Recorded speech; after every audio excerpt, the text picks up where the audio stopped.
Hi, Tip. Thanks for joining today. We are here to bring you a live webinar of the Unsettling Canada 150. Canada is planning on celebrating its 150th birthday today, and we're bringing to you live and direct and Indigenous land defenders from across the so-called country of Canada to let us know why we're not celebrating Canada Day. We have with us, I'll say, a list of the land defenders are Beatrice Hunter is an Inuit grandmother and land protector who hails from Hopedale, Nunatsiavut. Today she lives in Happy Bay, Goose Bay, Labrador. She was just recently released after being incarcerated, standing up to defend her area against Muskrat Falls Hydro Dam. We also have with us Ellen Gabriel, Ginyagahaga Nation, Turtle Clan, Ganasadaga, Mohawk Territory. She's an Indigenous human rights activist, and she was a really familiar face for us in 1990 as being the spokesperson during the 1990 Oka crisis to protect the pines in her traditional territory from a 9-hole golf cars. This got a lot of attention and actually rattled the whole nation and really created this warrior spirit for all of the younger generation. And we have also with us Russ Diabo. He's better known as Russell Truth Bomb Diabo. He's an editor and publisher of an online newsletter that covers First Nations political and legal issues called the First Nations Strategic Bulletin. He is also he's a member of the Mohawk Nation of Ganawage, Quebec, and he's been involved in helping to be one of the ones spearheading the National Day of Action, against Canada's 150. I'd like to start off with Beatrice Hunter. She's recently incarcerated and she was released from prison, being held for standing up for her lands and her rights. And I know you had told me before that you went and did that stand so your son and your daughter wouldn't get arrested. Could you let us know a little bit more about the situation and introduce yourself a little bit more for the viewers? Hello, everyone. I am a Nunatsiavut beneficiary. I'm also a Labrador land protector. We currently live outside the land claims area of Nunatsiavut, but there's a majority of Nunatsiavut beneficiaries that also join in the fight for our land, for our water, for our fish. It was my way of standing up to protect my son, Scott Dicker. My daughter was not involved. I had done it so my son would not be incarcerated, would not have to serve jail time.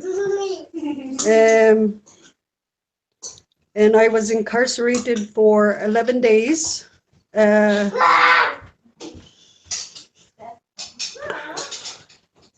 We're currently, we're very active. We have actually another meeting this evening at 6 p.m. Atlantic time. We're worried about the methyl mercury poisoning that the hydro dam is going to cause and is already causing. And we're also trying to ensure that no lives are lost because the North Spur, which is a natural dam, it's been said by an engineer that actually worked there, Randy McMillan, who had said that they did not hit bedrock when they drilled into the dam. So we're basically trying to ensure that no lives are lost. So we continue to fight. Nelcor Energy, the Crown Corporation that has that leads this project is requesting a meeting with myself and the Labrador Land Protectors. That's part of the reason why we're meeting tonight, to decide what we want to do. So you'll hear more about it in the coming weeks. Thank you. We'll go to Ellen Gabriel, if you'd like to give an introduction and what your thoughts about Canada 150 is.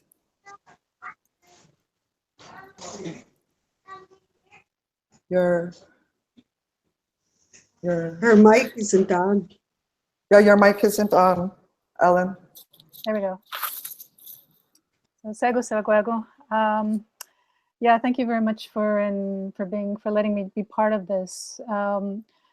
One of the things that I find is a bit disturbing, in spite of all the rhetoric about, you know, the most important relationship for the Prime Minister of Canada is his relationship with Aboriginal people, is the fact that the status quo continues, whether it's land dispossession, poor education, the fact that, you know, people like Cindy Blackstock, who are fighting for children's rights, you know, Canada refuses to implement the Human Rights Tribunal decisions to make Canada do right by Indigenous children.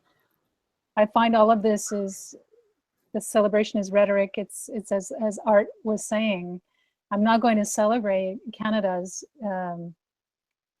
theft of our lands, and until Canadians really actually understand. Really actually understand all the history of Canada, the genocide of Canada, there is really nothing for us to celebrate, because we're still struggling. You know, this century-old fight is going on. Canada lied to its citizens and to the world when they said it settled the problem here in Kanahus 27 years ago. We're still continuing to see land being taken. We continue to be the Longhouse people continue to have no voice and are not allowed to be part of any discussions that regarding our rights. So as the status quo continues and the celebrations continue, the people the grassroots people, the ones who actually brought all these issues to the forefront, are still struggling. We have the institutions that Canada has created and has imposed upon our communities. Those are the things that create those divisions and which have kept Canada flourishing, because we are divided. But we're not really divided when it comes to land. As we look around us with climate change affecting our people, and more land being exploited for things like tar sands, we see that Canada has no intention of upholding the highest standards of human rights. It's going to continue just doing the minimum, even if we consider that. So it's a really frustrating thing for me to see, whether it's Canada or Montreal celebrating its 375, millions and millions of dollars being spent on all kinds of celebration, which is, you know, if you know, it's one thing to be proud to be Canadian.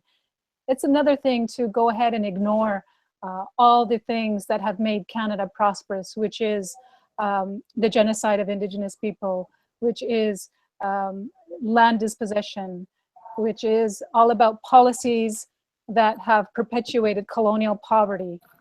And all these things that Canada is about is opposite of what they do internationally. They talk about being a tolerant society, but actually Canada is very intolerant of Indigenous people, because we are always at the forefront of environmental issues. We are at the forefront of trying to protect our land for present and future generations.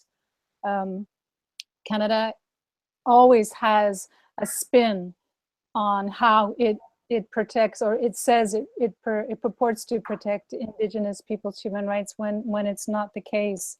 So it's going to be an interesting year, I think, for us as Indigenous people to bring to the forefront the kinds of things that Canadians need to remember if they want to celebrate in another 150 years and celebrate with Indigenous people.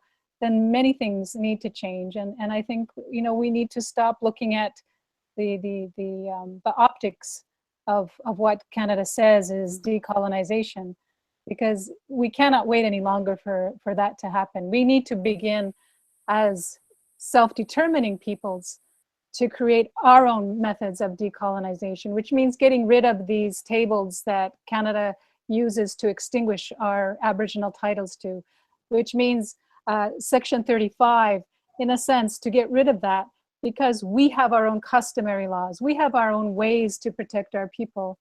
Section 35 only recognizes the ones that Canada decides it will recognize, the ones that Canada will decide it's going to affirm.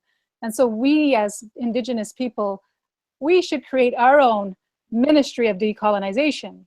We should not be accepting the status quo. We cannot afford any longer, whether it has to do with our languages, whether it has to do with our health, you know, being able to pick the medicines, and stop the craziness that we see, because I don't think that Canada's prosperity or the world's prosperity can continue to be on the backs of Indigenous people's lands and their right to self-determination.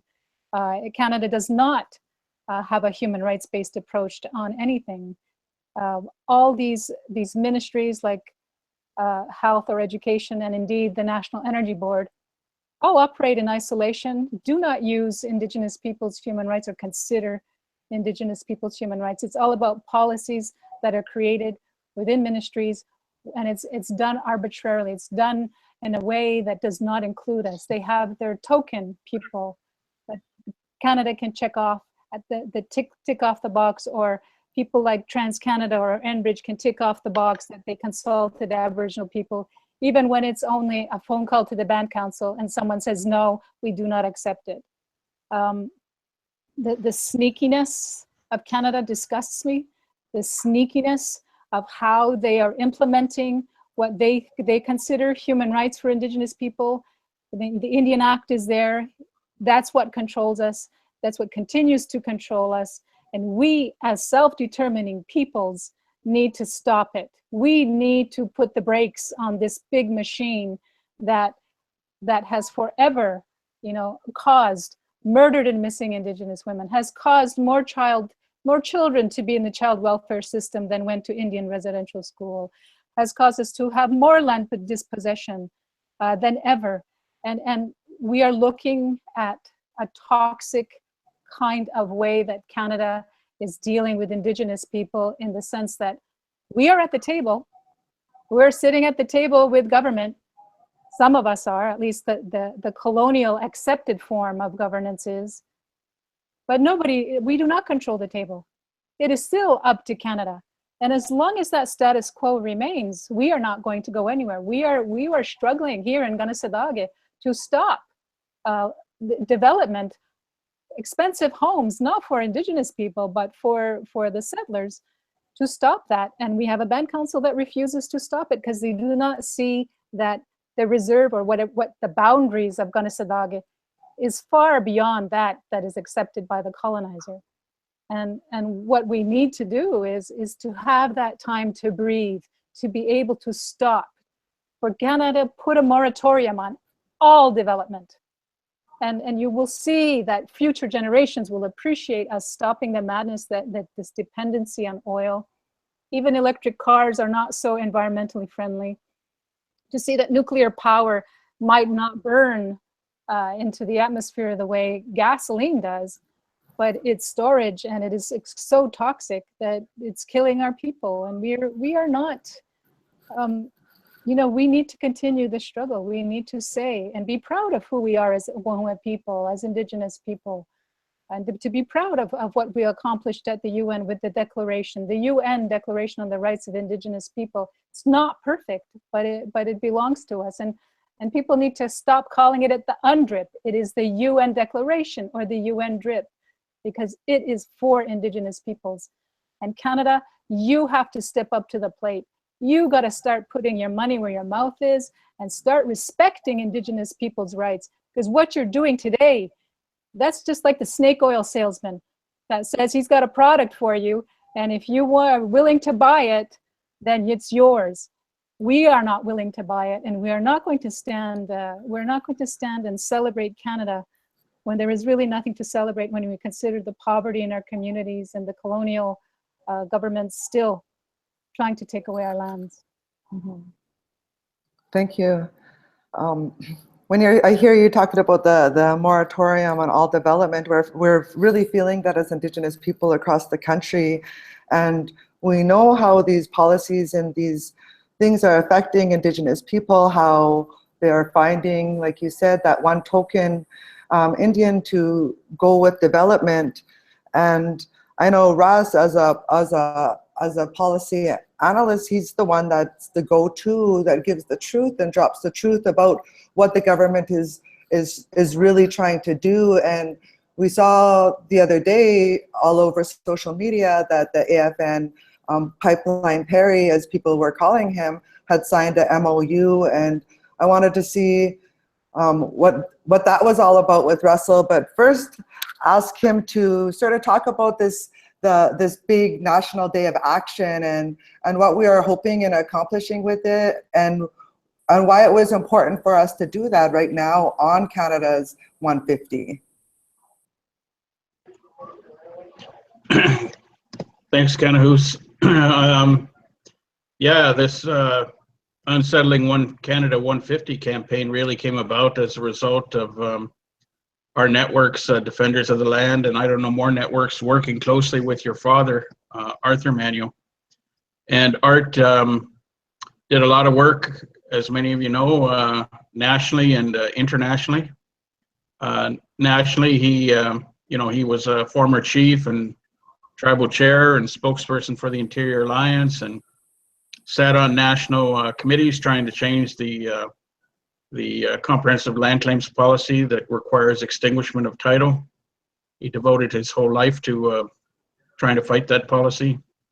But he also recognized that I think one of the sayings he had is you can't go to the guy that stole your land and cry on his shoulder, and because if he wanted to give you your land back, he would have done it. And that was his view about going to Ottawa.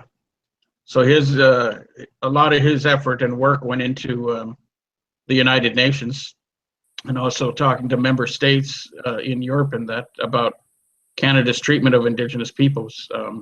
Requiring extinguishment of Aboriginal title was the biggest issue. But also he talked about the 0.2% economy, where if you add up all the reserves in Canada, it's only 0.2% of the land, where other 99.8% has been stolen by the provinces and the federal government. And his view was that we're never going to get out of poverty unless we address that. And that's what led that. In fact, he was working right up to when he passed on fighting the Kinder Morgan pipeline expansion. And he also wanted to have an anti-150 action, which included doing something in Canada, but also going to Geneva to the United Nations when Canada's scheduled to appear there in August at the Committee for the Elimination of Racial Discrimination. Art wanted to make sure that Indigenous peoples from Canada were there to challenge Canada with evidence on the ground, because we know Trudeau's going to talk about all the nice things that he promised and that he says he's doing. But we wanted to bring evidence forward. That's what your dad was working on, to counter Canada's lies. So that's why we, those of us that work closely with your dad, in his honor and in his name and in his life's work, started to organize a National Day of Action on July 1st to challenge this notion of the celebration of Canada's 150th birthday, but also to celebrate the fact that we survived, racism and genocide, and that, we have self-determination. And as grassroots people, start a grassroots people's movement to, to educate Canadians and also ourselves about options to this termination plan the federal government's implementing. Maybe I could ask, for that first slide to be put up. Your dad put a graphic together that illustrates the colonialism in Canada that we face. And it shows the brick wall to freedom No, that's the wrong, yeah, that's the one.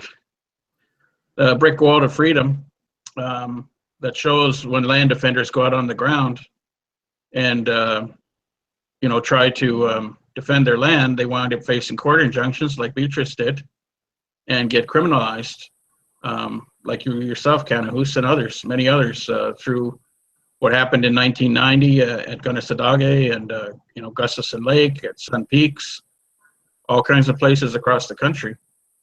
None of which, you know, the chief and council system were involved in until, you know, there became a conflict. And then they started to be interveners. But in terms of doing the land protection, it was all grassroots people who did that.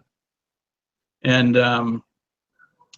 then if you try to negotiate, it's about terminating through these modern treaties or self-government agreements. And that's what this graphic illustrates. Could I have the next slide? And these negotiations, basically they're using the Indian Act. And if you want to get out of the Indian Act, the only way out, according to government policy, is you have to negotiate a self-government agreement or a modern treaty. And as you can see from the map, they have negotiation tables right across Canada. So you have to keep in mind that since those constitutional talks ended in the 1980s to define Aboriginal treaty rights in Section 35, the government has been offering money for negotiation processes under policies that they've developed. And many people have migrated into those policies and started what I call termination table negotiations from coast to coast. And there's over 400 chiefs across the country who are at these 99 tables. And it's the chief and council system and the chiefs organizations like the Assembly of First Nations and provincial organizations like the First Nation Summit that are involved in these tables and these negotiations. It's not the grassroots people. They don't find out about it until the government says, well, we want you to get your people to ratify these modern agreements. And these are modern Section 35 agreements that they want to interpret Section 35. Could we have the next slide? So Russ, how does that affect us on the ground, like the average, the Indigenous people that are in the communities, in their families and their households? How are these termination agreements impacting us and our rights? Well, if they, first of all, you know, in negotiating under those policies, you're agreeing to the terms and conditions of the policies when you accept the money, the negotiation funding. And once you're in that process to negotiate that, the expected outcome is you're going to surrender your pre-existing title and rights to Crown asserted sovereignty. And that's going to become your Section 35 agreement. That's going to be your existing Aboriginal and treaty rights in Section 35. And so your status, your legal and political status, is going to change within the Canadian Federation to becoming from Indigenous peoples to becoming like ethnic minorities. Because the goal of the government is to extinguish Aboriginal title so the provinces have clear title under their comprehensive claims policy and under their treaty land entitlement policies. You know, there's a certainty clause to say you won't raise the matter again. And in the end, you're going to become what Trudeau's calling Indigenous Canadians. And that means you're going to be subject to the federal and provincial laws across Canada, your communities. And the only local powers you're going to have are municipal powers. So if you're in an Indian band under the Indian Act, you're going to be converted into a municipal government under provincial control, you know, for most areas of jurisdiction, most subject areas. And that's going to affect all the members. You know, you can see that already with the Nisga'a agreement, the agreements north of 60, even the agreements in Labrador. When they say you're a beneficiary of these modern agreements, that's what defines what your rights are. And they're much more narrow because you're agreeing to exchange your pre-existing rights for these new modern rights. And it's a lot more narrow, including giving up tax exemption reserves. There's all kinds of preconditions. that's what affects, the families and individuals who are members of these communities. Is there anything that you want to share about the MOU and what all the attention about was Pipeline Perry signing this MOU with the federal government? Yeah, maybe you could just flip to the slide at the back there that shows that picture. There's a slide that I have that shows who was at the signing of the Memorandum of Understanding, the AFN Canada one. Keep going. That one. You can see there, that's kind of the who's who of the federal collaborators in that picture. That's the picture of June 12th, last week, the signing of a Memorandum of Understanding between AFN and Canada. It's basically an MOU is a political agreement. And what that political agreement does, it sets into motion a national process, which Trudeau says is based on shared or joint priorities. But really, like I said, when you have over 2/3 of the chiefs co-opted and compromised at termination tables, it's not really equal negotiations. Many of these groups, like in British Columbia, they've borrowed $500 million to negotiate modern treaties. So they're in a weak position. They're not really driving the agenda. It's the federal government. Trudeau's created a cabinet committee. That MOU just basically, puts the framework into place of everything that they've been doing with AFN since they were elected, the Trudeau government. They have a national policy on fiscal relations where they're going to come up with new funding agreements, all of which so far it's either going to be based on the Indian Act dependency programs or under these termination policies of self-government and land claims, because there's nothing new coming out of this government. And they're also getting funding in that MOU. They're getting funding for AFN and the regional organizations for engaging the rights and title holders. So who gave them that mandate, to get money from the federal government to represent the rights and title holders on the ground? I think that's a very serious issue. So there's a big gap between the chief and councils and the chiefs organizations in this country and the grassroots peoples and citizens, of Indigenous communities and nations, mostly who are in the dark about what's being negotiated and what it means.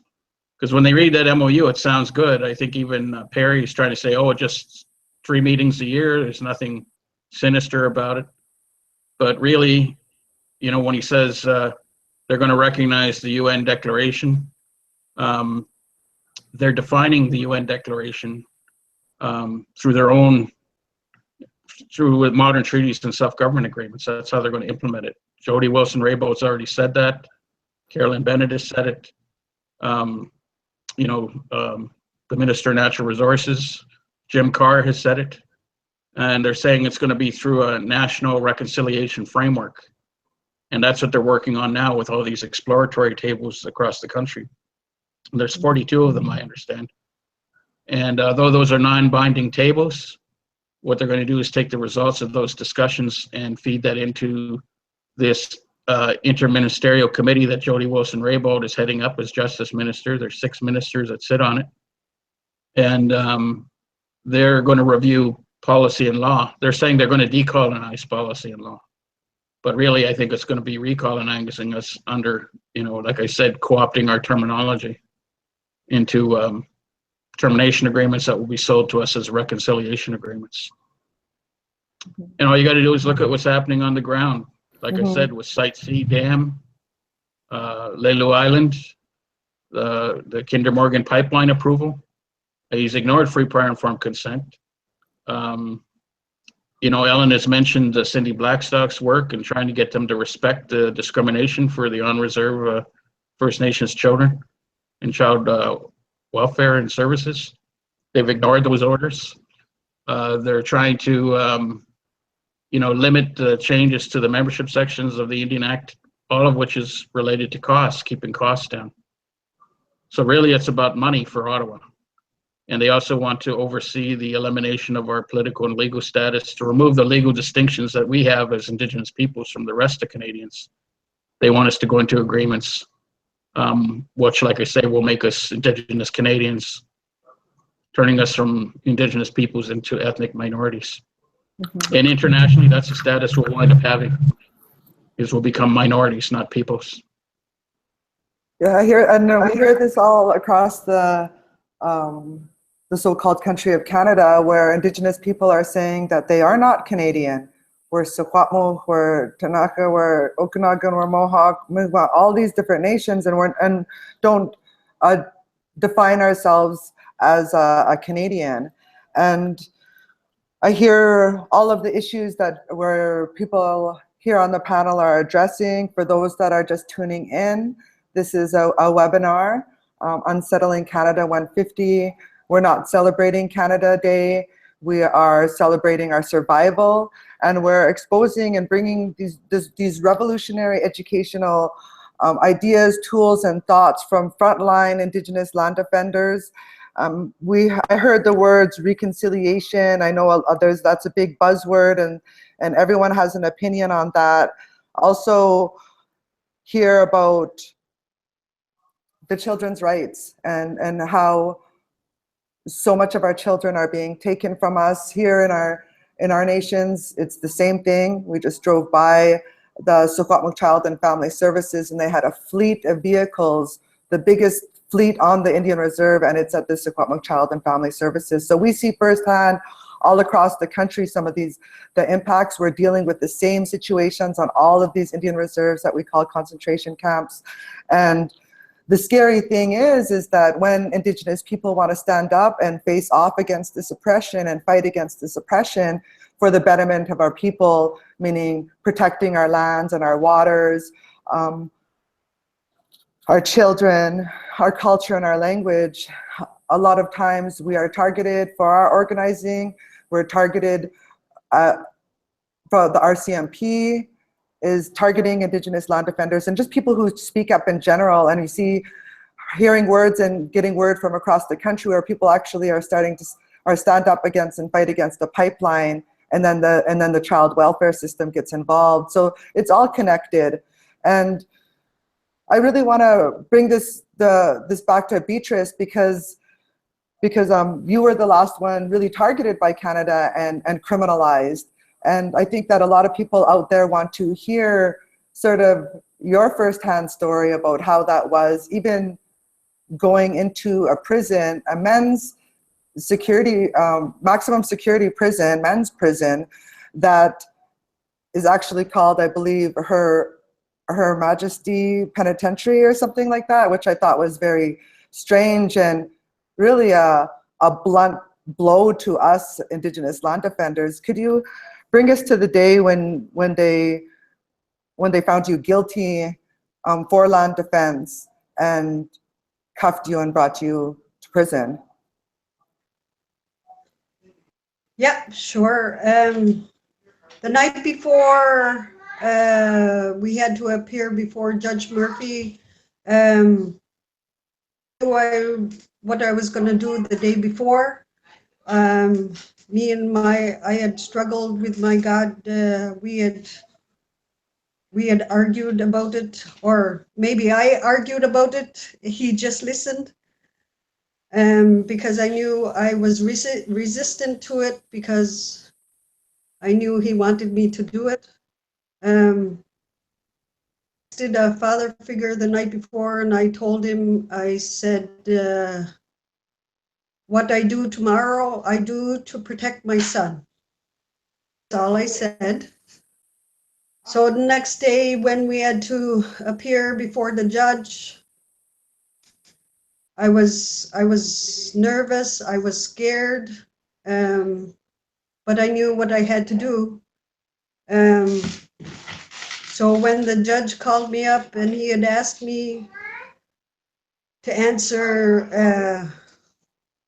my condition the week before to support the Mud Lake residents in Happy Valley Goose Bay, because there was Nelcor, the Crown Corporation, had actually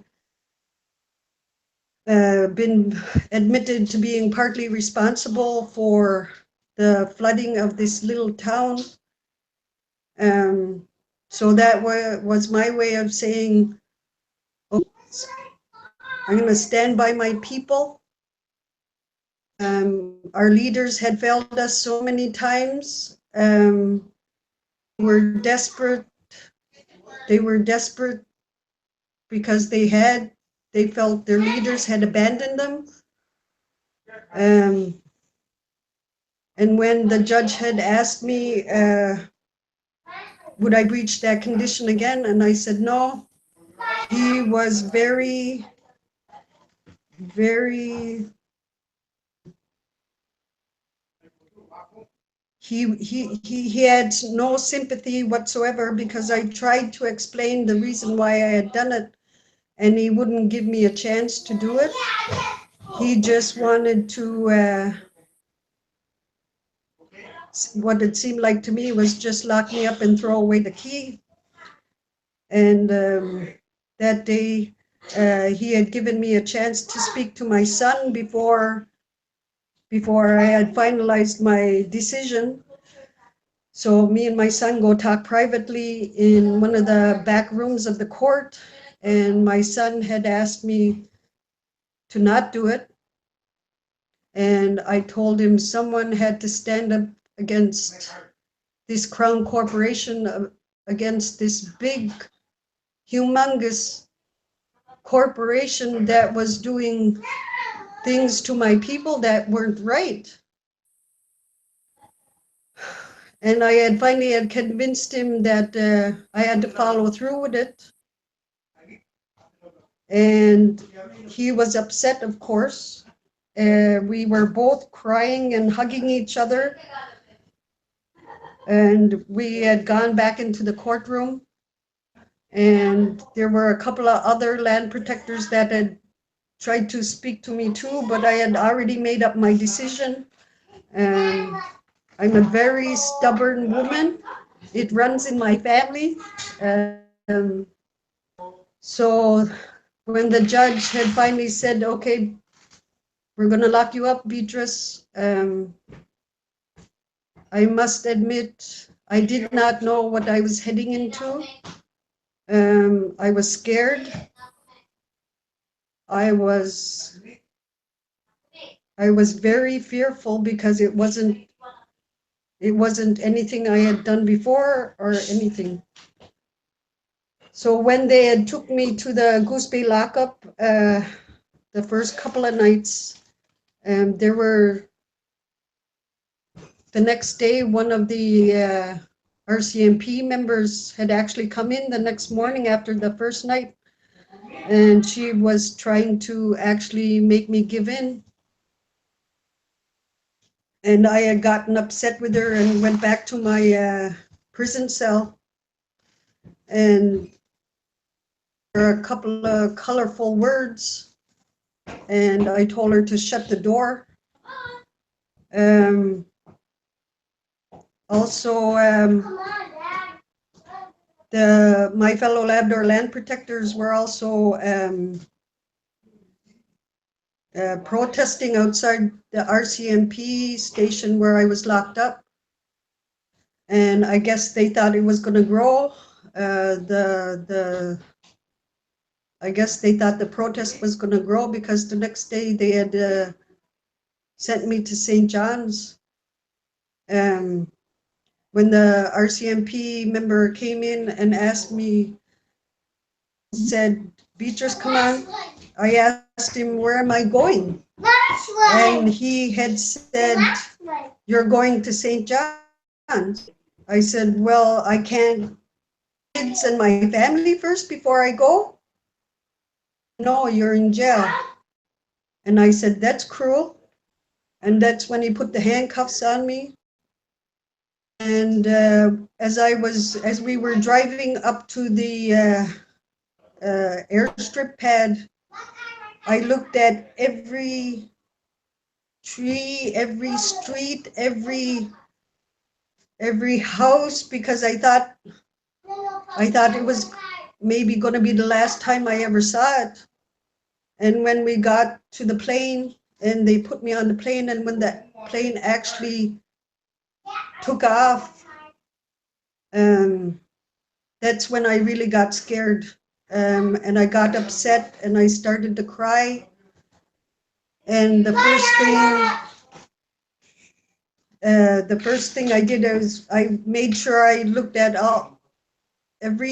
each family member's house. I wouldn't see it again. And then the second thing I thought is like, OMG, what if I go murdered or missing like all the other Aboriginal women in Canada? And I think it's more devastating when you're crying and upset is when you're in handcuffs. And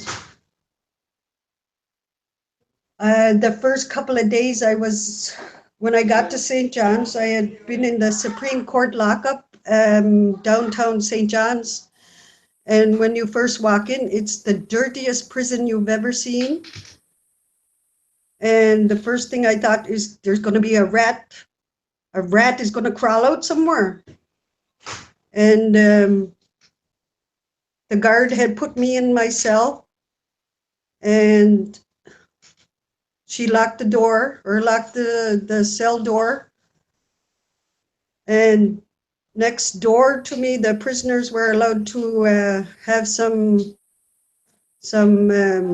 activity time, I guess, for the little small hallway.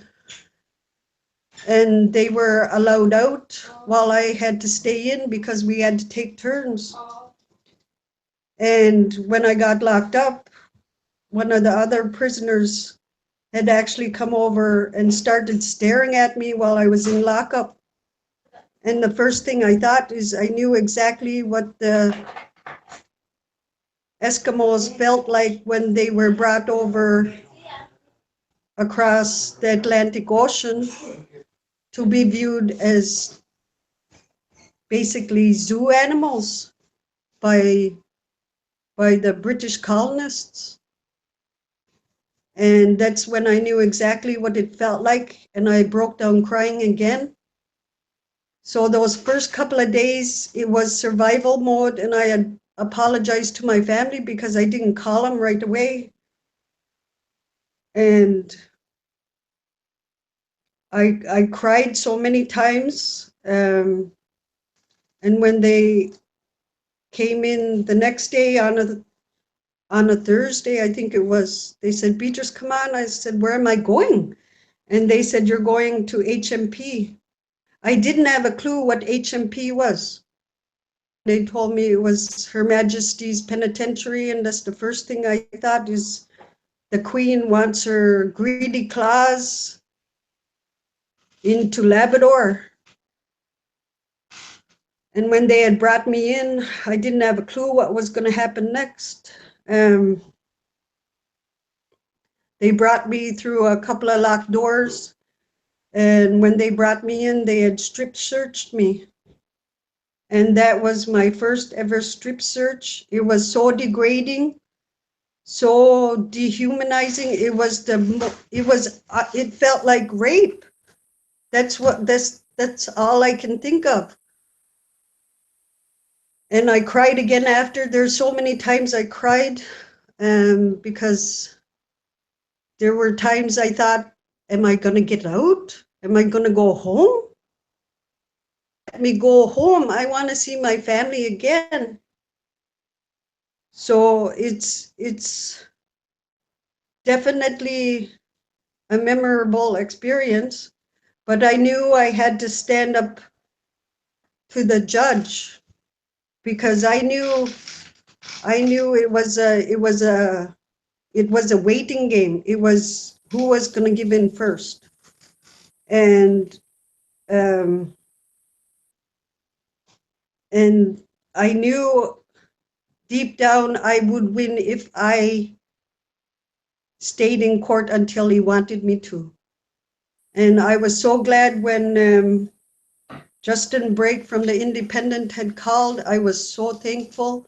It was so nice to hear a brother, because he had gone into the Muskrat Falls gate with us last year when we occupied. And there's another thing I have to mention. When we had occupied the Muskrat Falls Gate last year, it was the first time ever in Labrador history that the 3 Aboriginal groups and settlers had actually worked together. It has never, ever happened before. But I realize now, after this incarceration, this is a step forward for Labrador. This is a win for Labrador. This is what we all hope. We all hope for something for us to progress. And what I mean by progress is that all men are treated equal. I don't mean just men, I mean men and women. But it's a time for us to finally, it's time for us to stand up and say enough is enough. We can do this. If I can go to prison and stand up for my rights, we can do this. And I'm so thankful that I get to meet everybody who's on the same page. I'm so thankful. Thank you, Cookstrom, Beatrice. This is the reality that Indigenous people face when they stand up for their land. It's really heavy, and I feel it in my heart hearing your story. It's very powerful.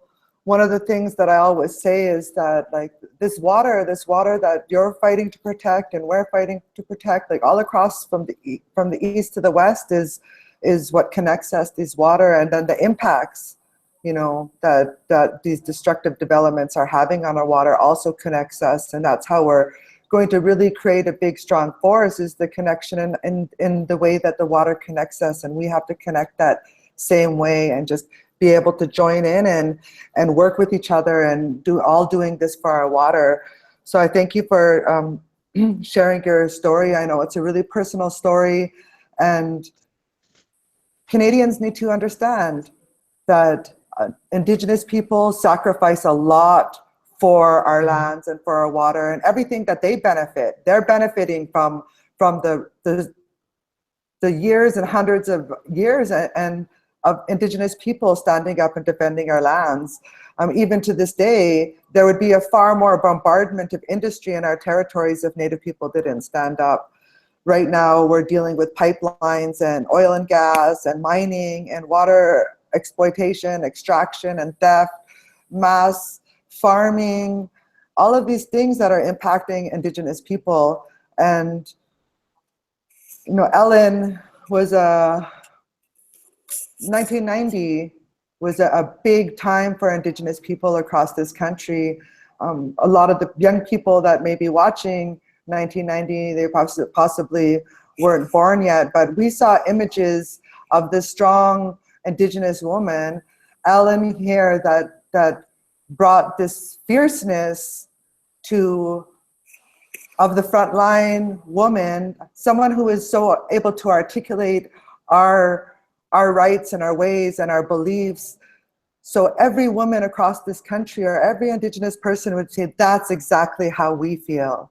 And it connected us right off the bat.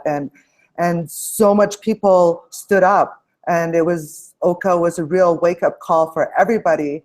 And I wanted to, like, it's been how many years since, you know, this time of the Oka, but I think that one of the things that, like, I would like to hear from, and maybe some of the viewers out there, is what has happened since then, and what are some of the pitfalls of being such a big, huge nationwide fight on a community level after the dust all settled and the court case and people, all of these things. How has it changed since then? But also, how do we learn from the way that Oka was in standing up, and especially with arms, because it was armed resistance, to now and say fighting the pipelines on the East Coast? And how are we going to take the knowledge of some of these big fights into these current modern day fights? Yeah, that's a really good question. Before I answer it, can you go on your Google bubble, the blue thing on the left, because there's questions on the side. I don't know if you've noticed the question. Okay. If you want to go through some of those questions right there, so we could get through them, since people are watching right now and probably wanting their questions answered. Well, I guess I could kind of answer it in the question that you just asked me. One of the things that we did was we were not an armed resistance at the beginning, and the arms were brought in by individuals. And I don't like weapons. I shot a shotgun once when I was 17, but that was about it. But the thing is that 27 years later, I'm glad that the arms were there, because the police came in as a SWAT team. It was a paramilitary force, actually. And there were members of the Canadian Army that were present during the July 11th raid. And they were aiming to kill. And this is something that we showed the provincial negotiator, Minister of Indian Affairs, John Chacha at the time. And we showed him that they were aiming to kill. And that's one of the things I think Beatrice has also referred to, the dehumanization of Indigenous people for Canada's economic prosperity. And that's what it's always been about since the Europeans came here. It's all been about money. It's all been about, it hasn't been about, sincere alliances. It's really about, okay, what can the Indigenous people do for us? And the fact is today would reconciliation even be possible had it not been for the brave people who talked about their experiences at Indian residential school? The Royal Commission came out of the Senate hearings investigating the 1990 crisis. So it was like a domino effect. And one of the things that we did in the community was we said, we're going to do something that our ancestors did, which is the women hold title to the land, so the women will be making the decisions and the men need to listen. And then that's exactly what happened. And when people understand these are your customary laws, this is how it works, and this is why it works, not just that because I told you so. There's an explanation and a discussion of why this is the way it is. That helps people fall in line, that helps people get together as a community. It helps people get together as a nation, because we're not acting as nations right now. We're talking about, so-and-so First Nations. No, you're not a nation. You are called First Nations because the colonizers said you're a First Nation. But the thing about education is, when I was growing up, I didn't hear all these stories. I was a teenager, I was a very young teenager during the time of the American Indian movement. And I started looking like, wow, this is really something. This is an amazing thing. I was a child, during the Black Civil Rights Movement. I saw this on TV, saw this on the newspapers. This is how we educated ourselves. And talking to people. And this is what it should be about. It should be about discussions. It should be about those teaching moments, and not about the government says this is what's best for us. The government says they will give us X amount of dollars so that we can push forward a reconciliation package. We are an industry. We have created thousands, if not millions, of jobs for people, whether it's in Indigenous and Northern Affairs Canada, Indian Affairs Canada, whether it's in reconciliation. But reconciliation should have been happening in 200 years ago. After the War of 1812, we were put on the reserves. They decided that they would put us in these little boxes to protect the settlers. And when people start learning about what has brought us to this point, it's historical, it's generations ago, but it's affecting us now. If people understand that, then maybe people will get together. And this band council system, and it's nothing personal against people who are in band council. It's really about how they're implementing the system. They replaced the Indian agent. And I wanted to say something about your dad, because your dad, he and I didn't see eye to eye on a few things, but I really admired him and respected him because he gave one of the best presentations on fee simple.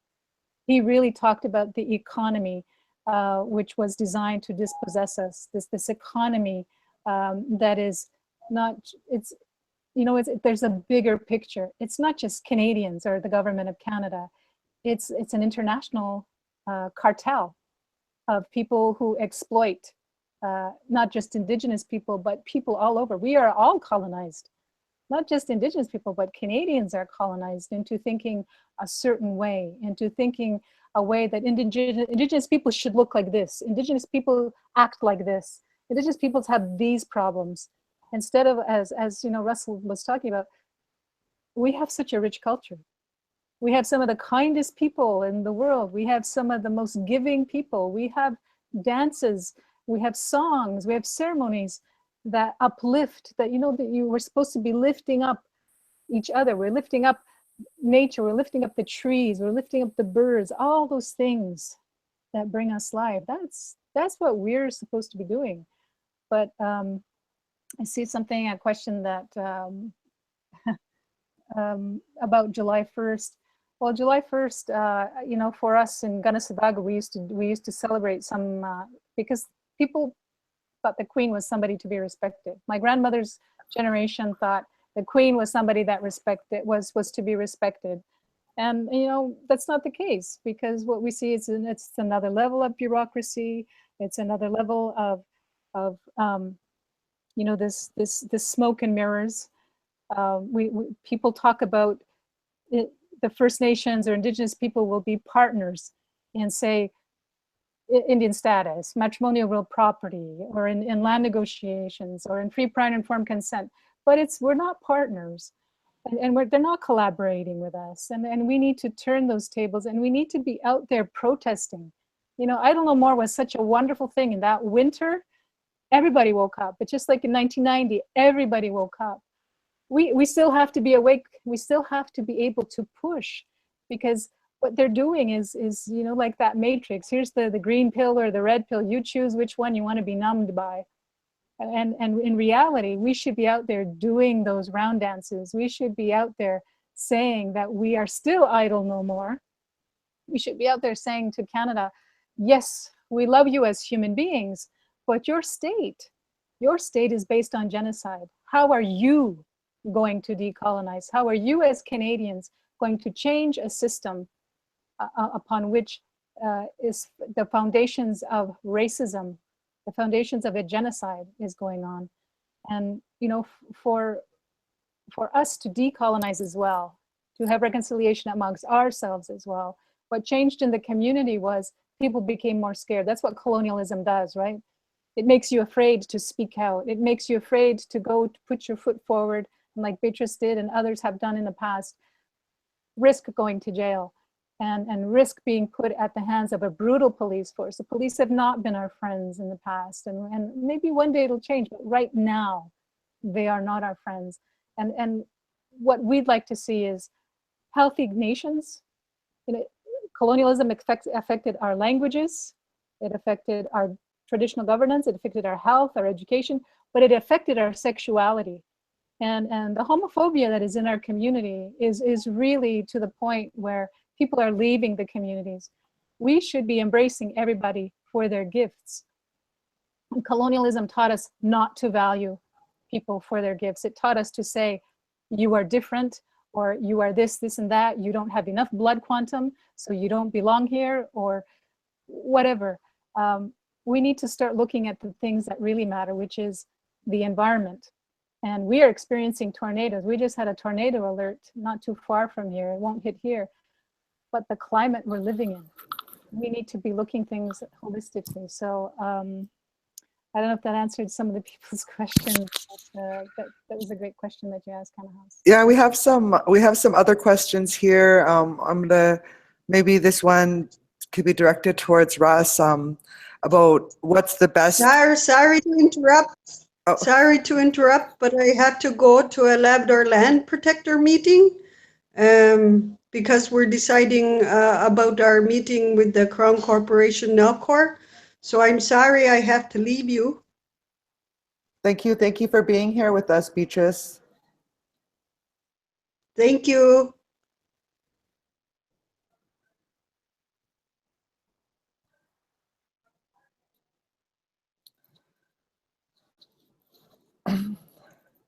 So Russ, can you hear me? There's a question about what people can do for July 1st. I don't know if you want to answer any of these questions that are on the side panel. One of them is interesting. It says, how can we unite grassroots Indigenous all across Canada to declare their pledge to our sovereignty on paper?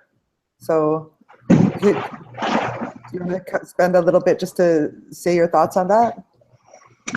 Well, I think definitely if anything's going to change, it's going to have to come from grassroots people, because obviously the leadership in the country are going along with the government in this national process, this nation-to-nation process that Trudeau has set up.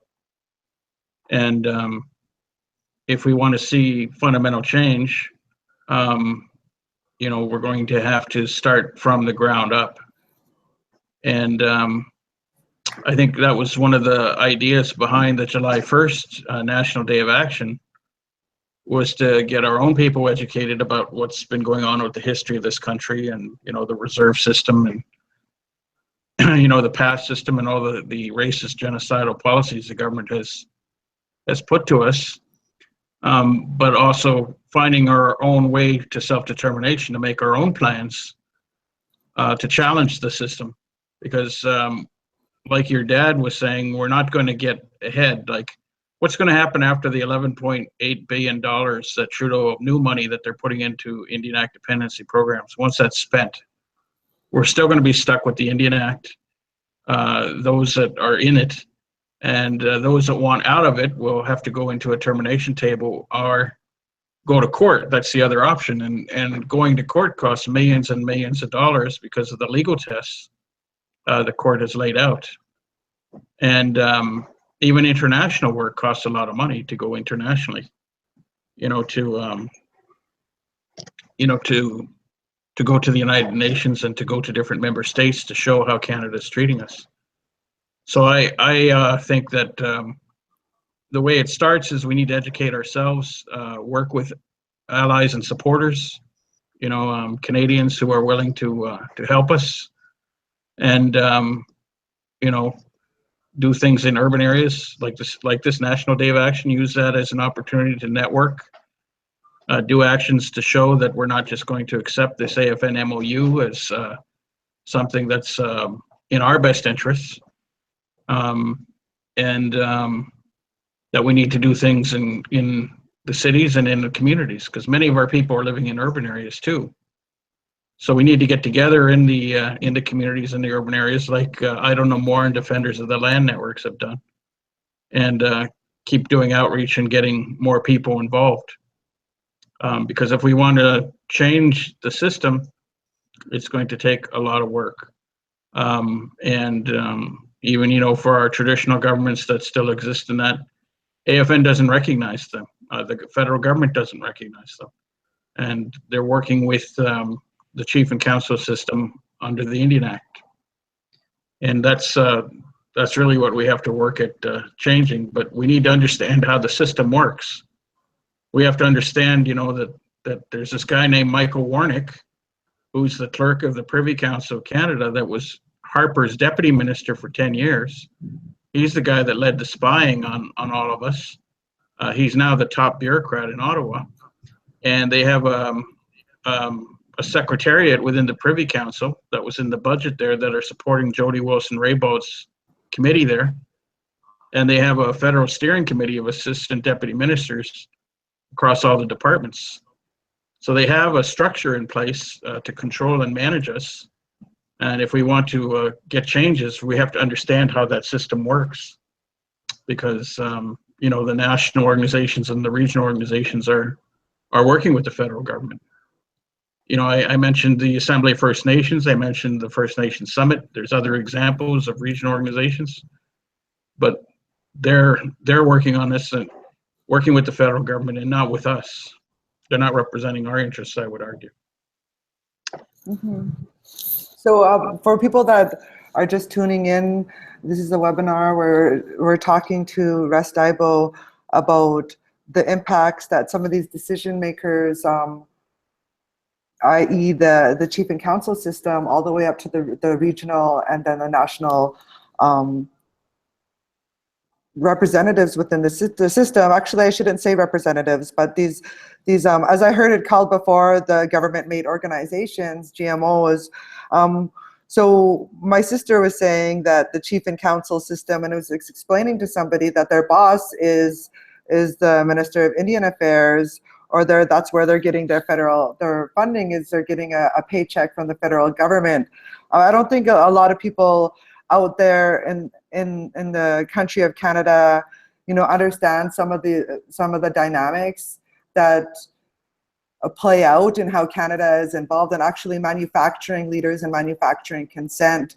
And we see that here in resisting against this pipeline, where some of the chief and council system have signed with the Kinder Morgan pipeline, but the people on the ground, the Secwepemc people, have formally opposed this pipeline. And we see this battle and this dynamic happening all throughout Indian country when industry comes in to our territories, and it actually pits and divides our communities. I've seen even mothers blockading sons from going into mine sites, things like this, where these social impacts and implications also arise with this, I guess it's a lot of the diversion tactics, so they could continue to go out and rape more of the land and steal all of the economic wealth off the land.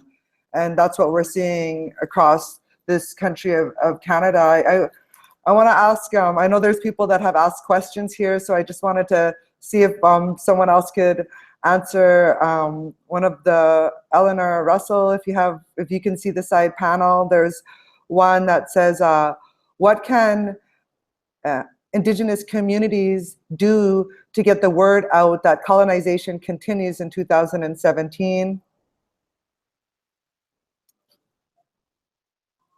Yeah, I think I answered that a little bit. One of the things I find is really a big challenge is to get the curriculum into the schools and get the kids and the youth to learn about their own history. And that's one way. And then to have parents actually actively involved and pushing for change in the curriculum, whether they're in our schools or whether they're in off-reserve schools. For us, they're barely teaching, if they are, a major event that happened here in this community 27 years ago. They're not even teaching it. Everybody has been, if we look at history, it's like this colonial amnesia of what happened. I attended something a few weeks ago that talked about Canada 150, and I was there to say, I'm not here to celebrate. I'm here to celebrate our resistance and our existence. But there were 3 premiers from Ontario, Quebec, and Manitoba, and they were talking about Meech Lake, and not one of them mentioned Elijah Harper. Elijah Harper, with his feather, saying no each time, that prevented us from losing more rights. Not one of them mentioned him. And he was a major thing in 1990. He was a major player in the fact that Meech Lake did not happen.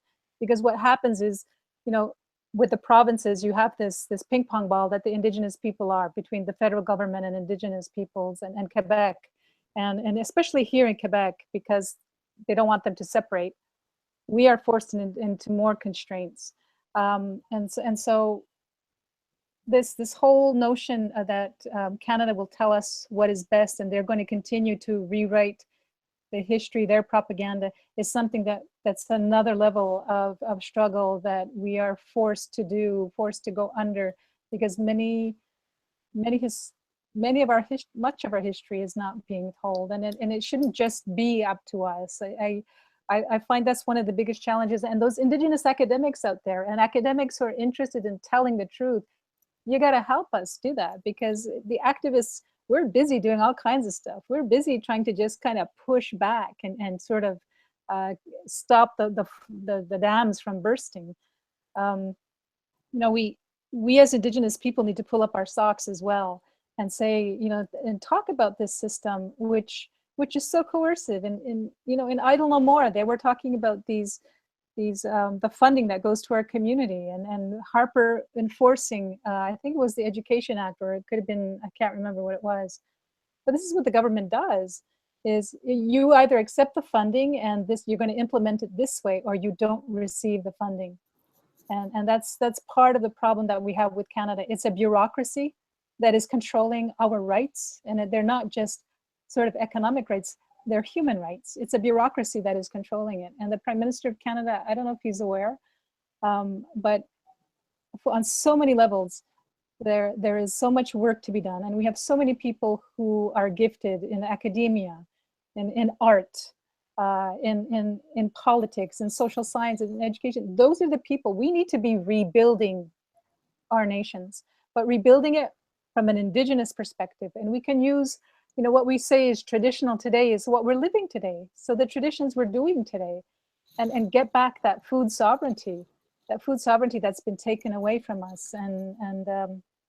Yeah, it's we need to collaborate with each other and agree to disagree so that we can protect our lands and our people and think about the future generations, because we're leaving a legacy that is a big mess. And that legacy, I think, is something your dad was very, very keen on and very much aware in the work that he did. And the legacy that all of us are leaving behind is especially important to fight climate change and to fight the exploitation of human rights. Yeah, thank you, Ellen, and thank you for talking about my father to both of you. It's been, almost 6 months or so since my father had passed away, and really a lot of this work that I continue to do is because of him, and that he specifically had sort of given tasks and lists for us all to do, not knowing that he was going to leave so suddenly.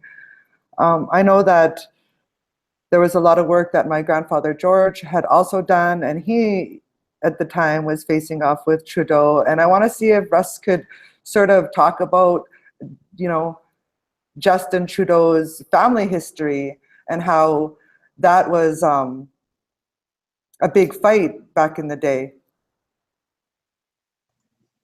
Sure. There's definitely a family connection there between Pierre and his son Justin.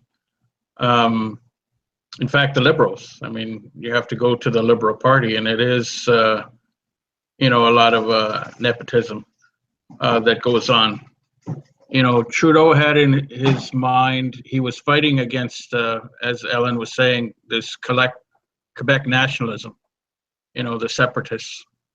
And Indian rights got caught in between the English and French in Canada, in the 60s and 70s.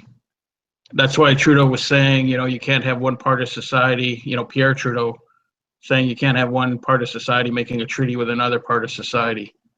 He was looking at it from the lens of, the Quebec separatist narrative that they were arguing that they wanted to have a separate state from Canada. And so when we were talking about our sovereignty and our rights, our collective rights, Trudeau looked at it similar to the Quebec demands.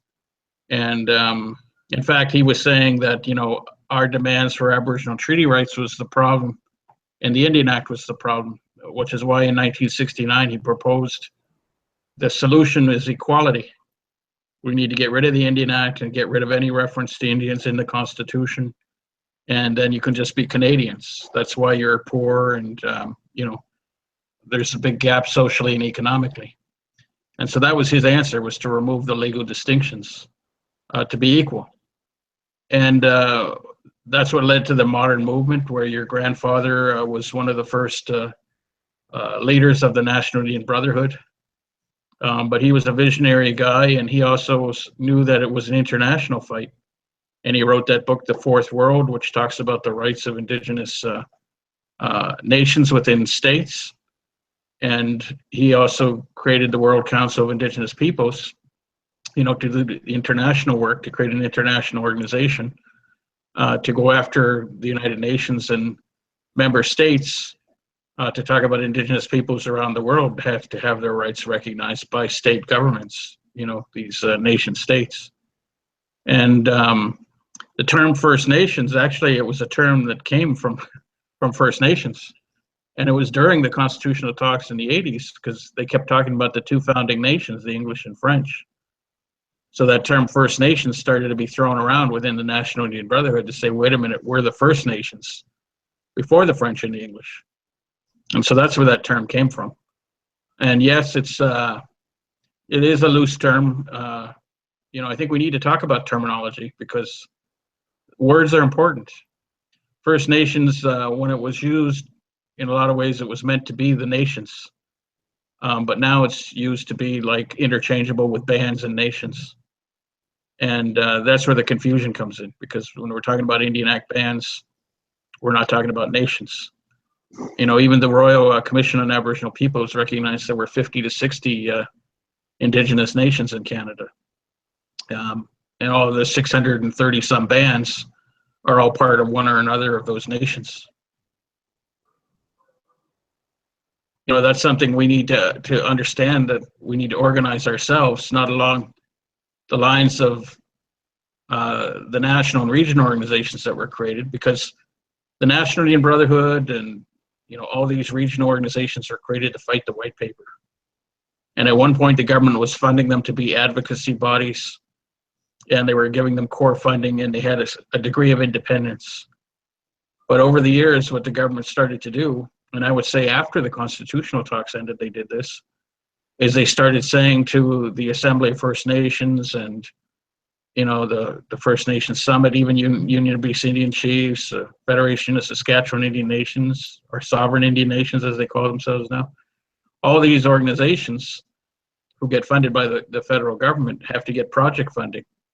So that means they're basically consultative bodies. They have to submit proposals to get funding to the government for federal initiatives.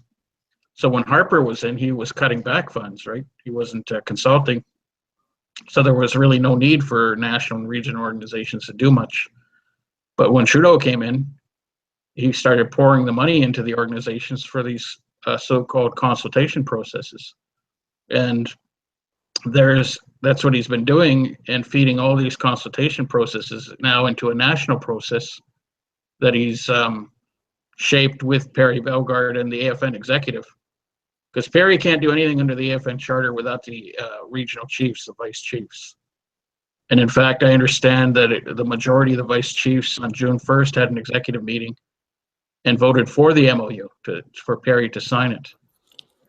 Even though there's, a national chiefs assembly coming up in Regina at the end of July, he didn't wait to put it to those chiefs in assembly to ask if he should sign that MOU. He just signed it before they even met. And some chiefs, vice chiefs, I understand, voted against it, like the one from Alberta, the one from Ontario. They voted against it, I understand, or they weren't in the room, some of them.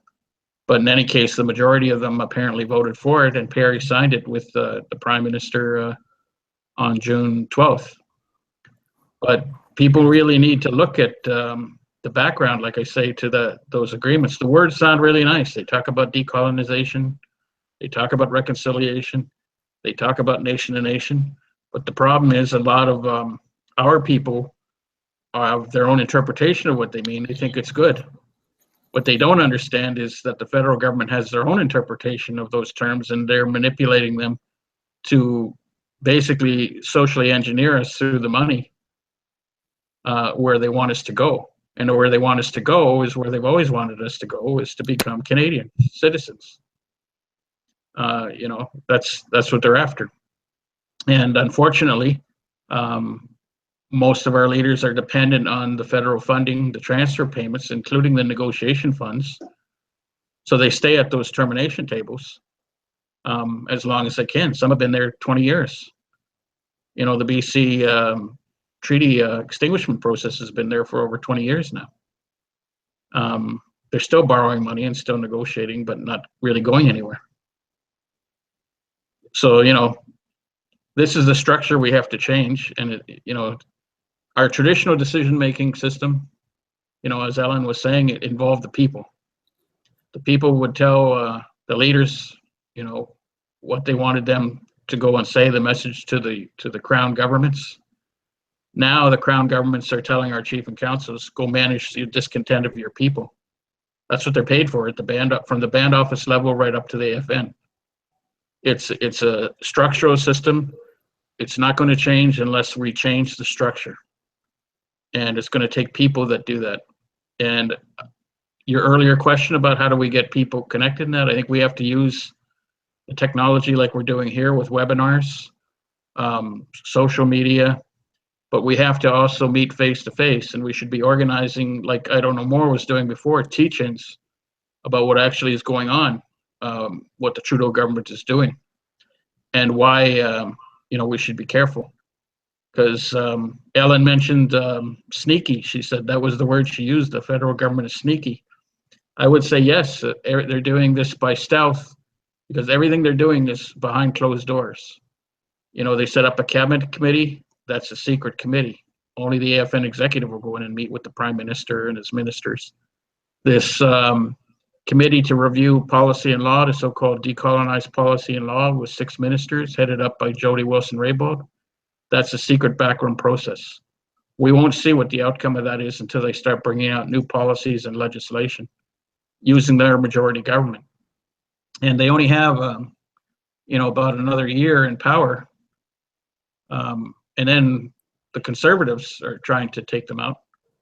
I don't know if they're going to be successful. We might see another 4 years of Trudeau and his government. But regardless of whether it's Conservative or Liberals, they share the same goals of terminating our rights. So we have to get organized on our side. I've always heard the chiefs say, well, what's the alternative, Russ, to termination? Well, I think the alternative is self-determination. And that means you have to start doing your own research, doing the plan, the food sovereignty Ellen's talking about, the community development, the stuff that you're doing, Kanahus. We need to start seeing that more, the independence of thought and action. But we're not going to change actions until we start changing our way of thinking. And that means we have to educate ourselves about the system and how the system has colonized us and how we're mentally colonized ourselves. And we have technologies now your grandfather didn't have. Even your dad, was getting used to using email and this technology. He was always had all the gadgets, the latest ones. So he recognized the importance of communications, because communications is a key to organizing and strategizing. And that's what we have to do, as Ellen was saying, we have to network across the country. Even if we don't always agree, we have to debate and discuss why. We shouldn't all think the same anyway, otherwise we're sheep, right? Mm-hmm. So those are some of my thoughts on this. There's one more question, and I know this has been a topic. I've seen it on social media. I'm going through my news feed, people talking about the Indian Act, and this lady, Jackie Crow, she said, I don't think the Indian Act should exist because it's a tool in which the abuse happened and exists today. Could we hear from both of you around this? And people are saying, okay, well then, if there is no Indian Act, then how are we going to govern ourselves? It has to be replaced with something. So I just want to hear both of your thoughts on that. Yeah, it goes to another question that I saw scroll down about the church, the religious divisions. I think, we have a while to go. An elder once said that it took us 100 and something years when the Indian residential school apology came around. She said it took us 100 and something years to get us to this point. It might take another 100 and something to change, to make the significant changes we need. Religion was used against us. Education was used against us. Now we can use education as a tool for self-determination, because we're very fluid in society. We can go anywhere now. We're not restricted to a past system. We're not restricted to education. We're only restricted in our minds. And the Indian Act, of course, is probably the most racist piece of legislation in existence. South African apartheid is based on the reserve system here in Canada. All these little things that people need to be aware of and learn about. It's really not just about you learning about it. It's about your community learning about it. And there's such a degree of apathy in our communities. And people say that the majority of Aboriginal people are living in urban areas, and I kind of look at that with a bit of a cloudy glasses, because I think there's There's people who self-identify as Aboriginal, but who might not be necessarily saying the truth. What I would like to see, though, is if we get rid of the Indian Act, are we ready for what comes? That means we have to take responsibility. Canada's version of decolonization, by the way, is they're trying to find, they're going to give the communities all the money to be the service provider. That's basically what they said at the United Nations. If you read between the lines, they just want to have a service provider. They want to wash their hands clean. They did the Indian residential school apology. They're doing reconciliation. They're talking about reconciliation, but there is no reconciliation going on because we still are being dispossessed. They have not given us back our lands. Our languages are still being threatened. And as Russ talked about those backdoor meetings, you know, there's no partnership going on. It's still the status quo, one-stop shopping at the NAOs. And at the Assembly of First Nations, I think it was Sean Natlio that said it, you know, AFN is not a government. They're an advocacy group. So be advocates, because what I've seen and all the work that I've done in the last 27 years is that we are losing more rights. We are losing more than we're gaining. And if those national Aboriginal organizations claim to represent us, then we in the community need to start feeling those changes, if there are changes, because I don't see it. I feel nothing but challenges, and I still feel that the struggle that was there 300 years ago, 150 years ago, it remains, it's a shapeshifter. It has changed its shape. It has become something a little bit different, but if you look inside, it's the same monster. It's the same one that wants to get rid of us. It's the same one that wants to erase us from the history of the world. It's the same one that is still looking to say, as Russ said, you know, equality is being a Canadian citizen. No, equality for my interpretation is that we are self-determining. As such, we will decide what happens on our traditional territory. We will decide what kind of education our children and youth will have. We will decide who comes into our community to do the research. We will be self-determining, but we have to be ready. It's you know, it's nice to say these things, but our people need to start doing that and say, you know, okay, yes, we need plumbers. Yes, we need carpenters. Yes, we need to have a better quality of life, but we need those critical thinkers and we need to be developing them. The traditional leaders, whether they were men or women, they were nurtured when they were children. That's what we should be doing. And so if we get rid of the Indian Act, I'm all for it. I'm all for it. And it's just like reconciliation. Give us back our land then. Stop all the development that's going on. Let's figure out together as human beings, whether you're Indigenous, white, Black, you know, whatever nationality and creed you believe in, let's get together and start working on making this a better planet. Because, you know, who's ever going to, you know, populate Mars are going to be the elite. You know, they're talking about populating Mars because they can't even take care of this planet. And those are the things we should also be thinking about. And decolonization is such a huge thing. It's such an enormous thing. But at the same time, it's really simple. So those are the kinds of things that we should be thinking about. Yeah, I guess the way I see about getting rid of the Indian Act is that's where the money flows through to the reserves now. And that's where Indian status is. You know, it's all tied to the Indian Act, the powers of the Band Council. The Indian Act is still the foundation of colonialism in Canada. And they're using that. It's always, that was the first termination plan, was the Indian Act, because it was meant to assimilate. It was meant to protect Indians from the wider society until Indians could be assimilated or fit for Canadian citizenship. That was what enfranchisement meant, the right to have a vote as a Canadian citizen, which they granted in 1961 to status Indians, and 1968 later, like in Quebec. But the whole purpose of the Indian Act was, you know, to assimilate Indians into the general population. And like I say, it hasn't changed. Now they're saying if you want out of the Indian Act, your only way out is into a self-government agreement or a modern treaty, or they call a sectoral agreement, which is really a self-government agreement for, like, let's say education or health or something. That's a sectoral agreement. But excuse me, really, it's about keeping the Indian Act in place as a tool to manage and control Indians, and even getting out of there under these modern Section 35 agreements is still about managing and controlling until, you know, any distinctions that we have, legal and political, are erased, and we're just talking about ethnic and cultural things like powwows, you know, making crafts, safe things, not a political economy, you know, as peoples. That's what they don't want to see.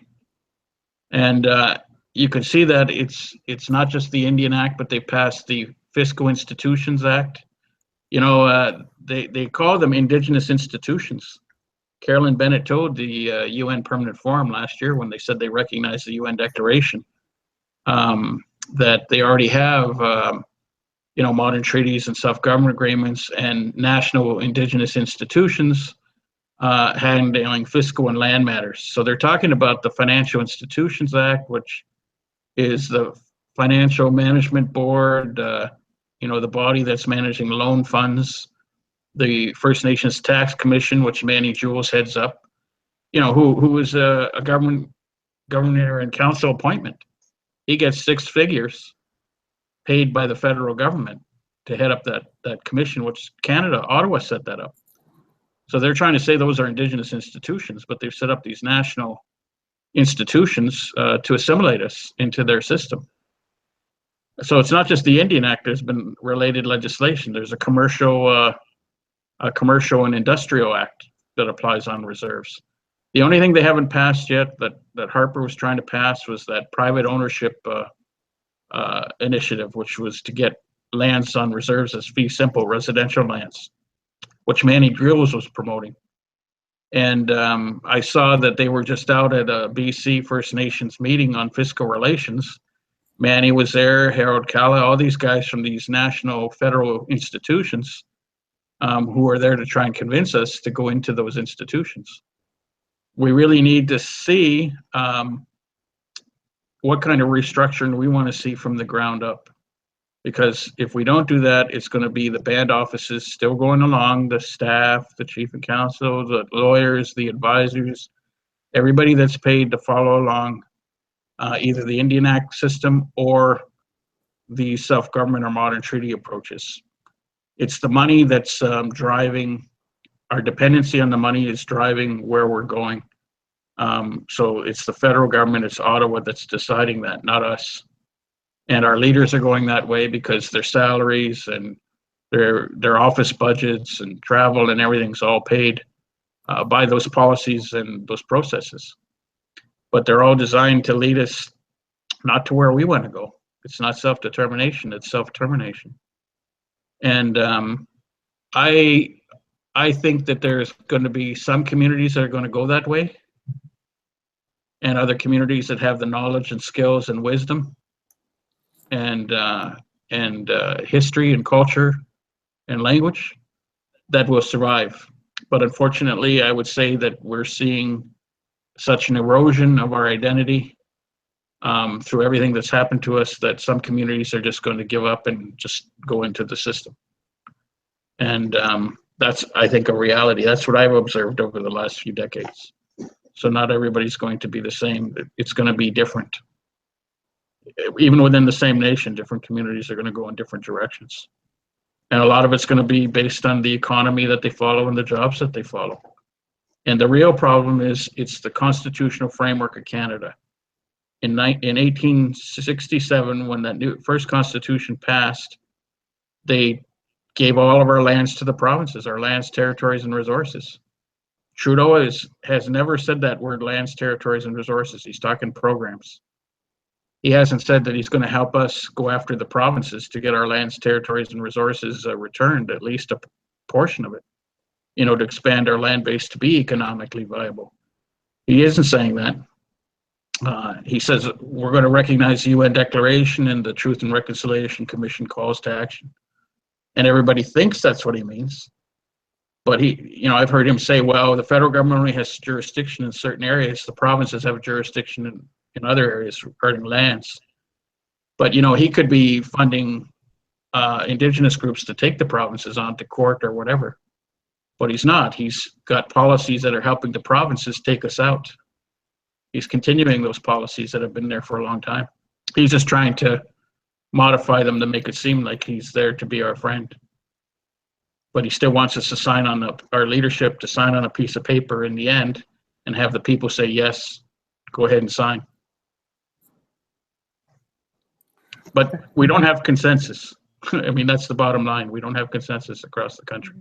And then too, we hear this word, and we're just, both me and my brother Skahish and Russ was at the United Nations Indigenous Peoples Forum, and we heard more lies from Canada right there on their opening statement, and addressed, physically faced off with the Minister of Indian Affairs, Carolyn Bennett, with my sign that said Canada lies, lies, lies, lies, lies.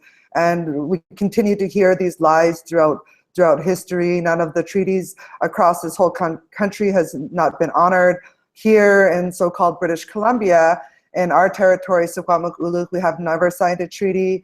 And one of these pushes and one of these termination tables are being pushed on the northern part of our Secwepemc to the Chief and Council system to extinguish our rights and our title to our land, which is not a collective consent of our whole entire nation. So we're dealing with a lot of the issues here on the ground in Secwepemc-Uluk that I heard, how the federal policies and these national and regional chiefs, like so-called chiefs within this INAC system, are making decisions that are impacting us. My dad, he always talked about that 0.2%, and Russ, you mentioned that, that if you add up all the Indian reserves across the country of Canada, it's 0.2%. And the federal funding that the Band Office and Chief and Council system through the Indian Act receive is really to just administer those dollars, those federal dollars, into programs and services on this little 0.2%. And Canada and the provinces continue to get wealthy off the remaining 99.8%. And how I see it is that the more certainty that they own the land, the less the uncertainty for us. So the more that we stand up, our laws, our way as Indigenous people, claim back our territories, never surrender. We will not self-terminate through these processes, including the treaty process here in BC. We need to really say hands off of our land defenders and really bring this out into a national exposure that our land defenders are being criminalized, and we need to be able to stand up and not let them be isolated, because that's when they're going to continue to target our land defenders. Also, hands off of our children. We really need to pull together as all of our resources to say, how are we really going to support the people doing the work to get our children back? All the thousands of children and tens of thousands of children that have been stolen and apprehended by the hands of the Canadian government through the child welfare, and hands off of our women. We see this with the murdered or missing Indigenous women, and now the lists of the murdered or missing Indigenous young boys and men, which are also lists into the thousands. And we will continue to see more and more of this as industry expands, as the man camps continue to be pushed in and roar into our territories and target our young women. Some of the things is the homeless crisis that we are seeing across the country, where Indigenous people with the largest territories are homeless and don't have a home for themselves. And in turn,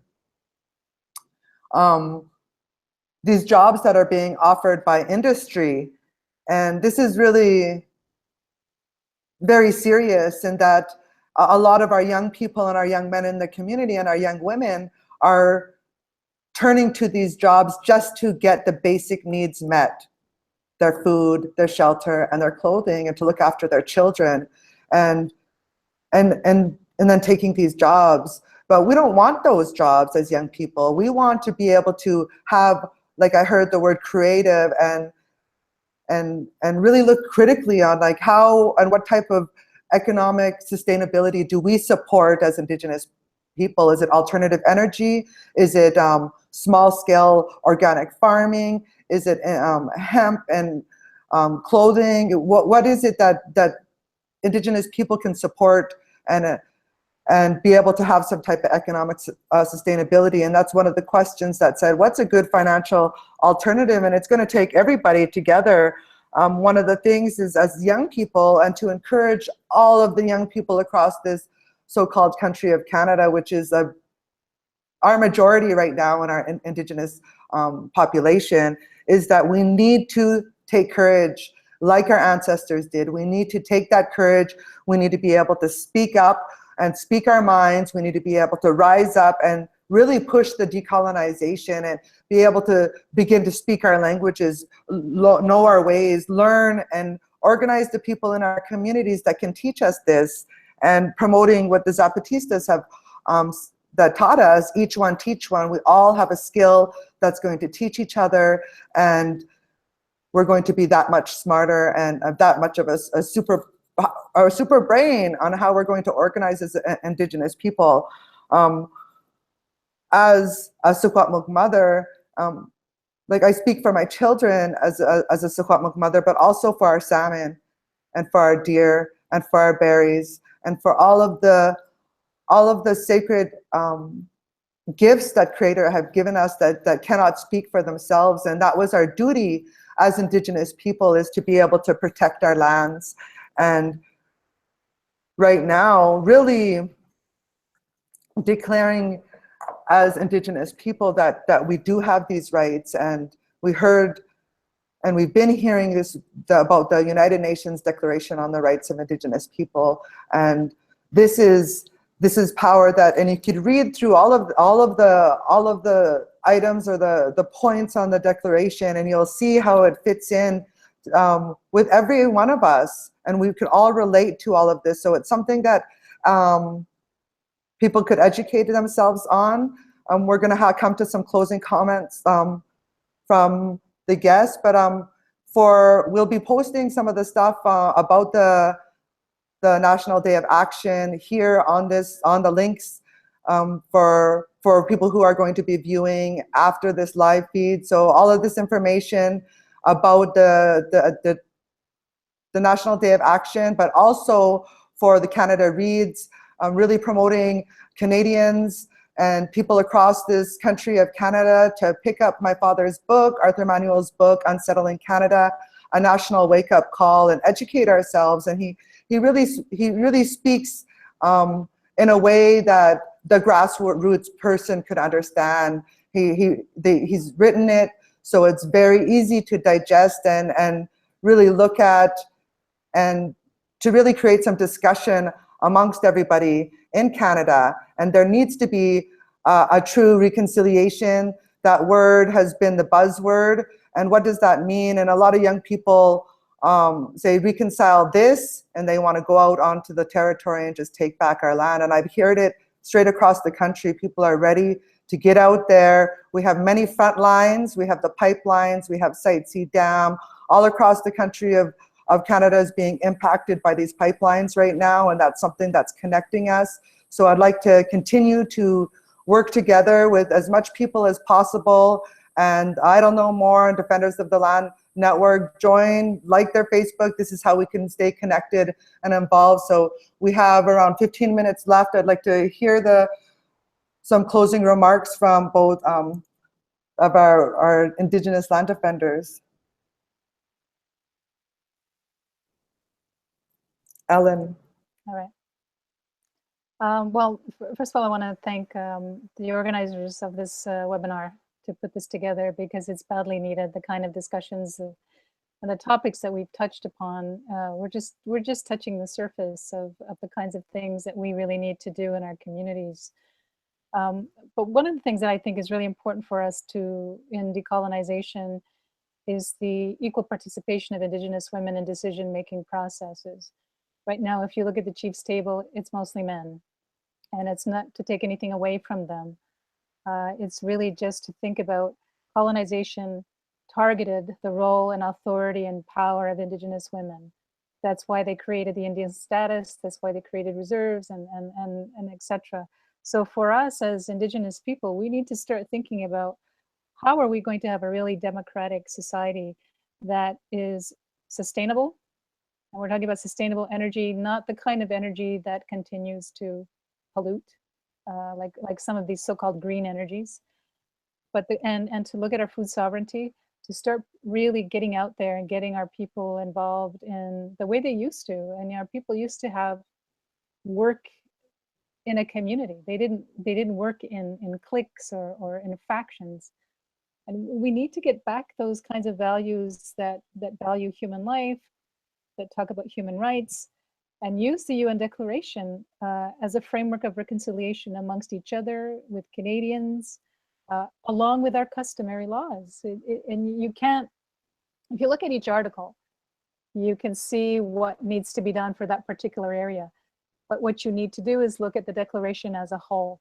And Canada has, has its own interpretation of what implementation is. Romeo Saganash has a private members bill, which the Liberals supported when they were the opposition. And the Liberal government now is refusing to support that private members bill, because what it does, it gives more power to Indigenous people, and power in the sense that we are able to take something and do it for ourselves, to control our own destiny. Controlling our own destiny isn't just about making money.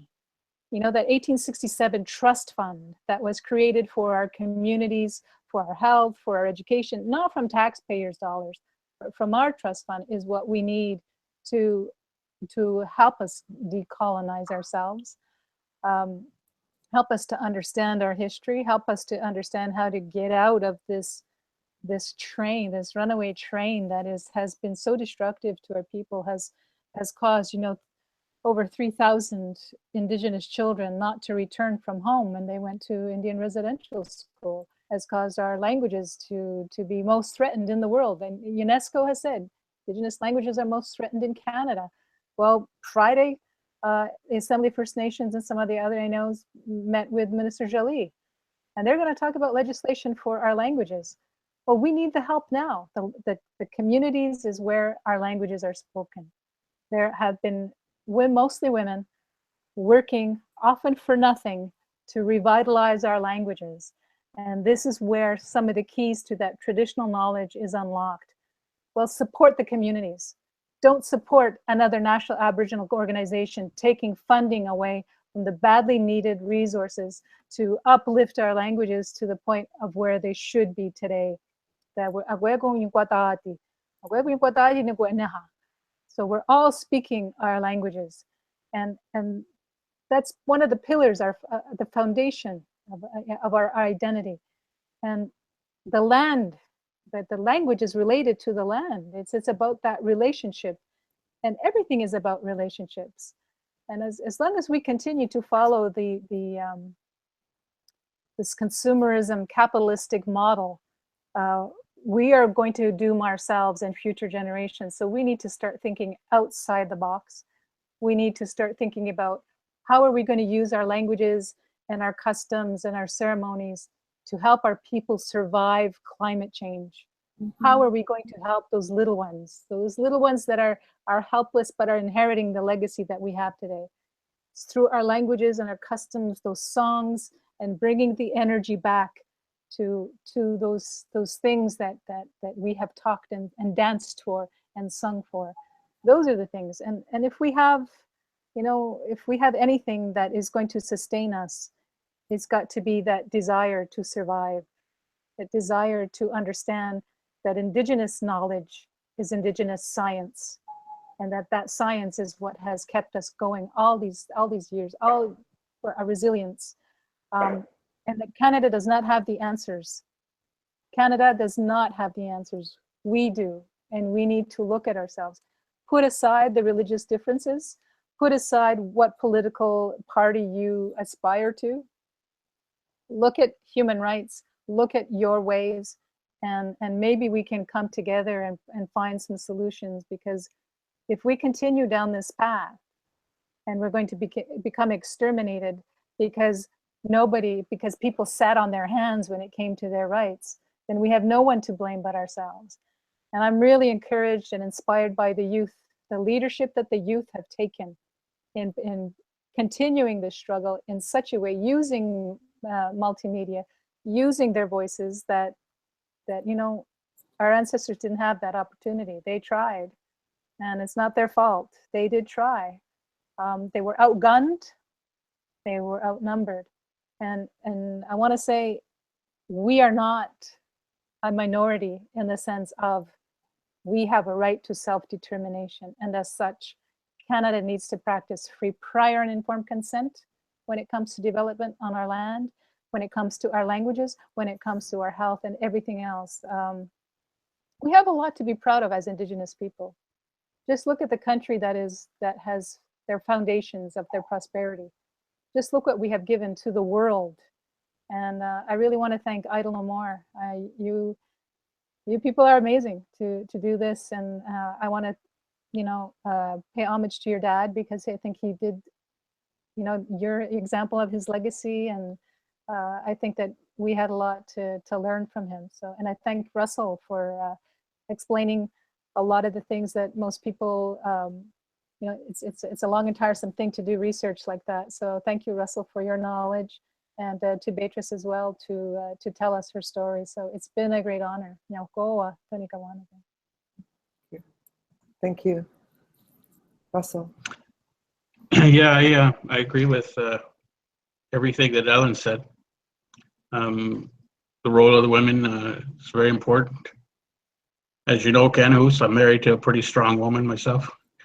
And in our household, I understand that the role of women in decision making, and all of the women leaders here, yourself and Ellen and Beatrice, even Sheila and Alex and others within the I Don't Know More movement, very strong woman that led the I Don't Know More movement. And I think this is something that we need to see to make the changes. I also agree values are the core of this. I don't care whether you speak your Indigenous language or not. It comes down to the values that you hold, the traditional values, the original instructions that we were given by the Creator to look after nature. We were told how to do that. And despite all of the colonialism, the impacts it has had on us, we should know how to treat each other, in our families, in our communities, in our nation. And it should be based on those values, making sure everybody's got food and clothing and shelter. Those are the basic things. But beyond that, the ability to build our nations, rebuild our nations in the face of the colonialism, it's going to take a lot of work. Some of us are closer to urban areas, some are more in rural or isolated areas, some are in the forest, some are in flying communities. We have such a diverse network of communities, Indigenous communities across Canada that are in different circumstances. And some have been impacted by the Indian Act more than others, Some have embraced it, some have resisted it. So we have to understand that we have to build this consensus, I think, from the ground up.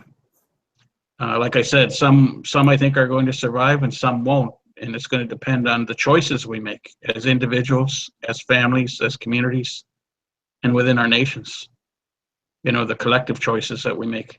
Because the government's policies are out to limit our choices. The Indian Act was out to limit our choices. And this is something that if we really want change, it has to start within our home, wherever we live.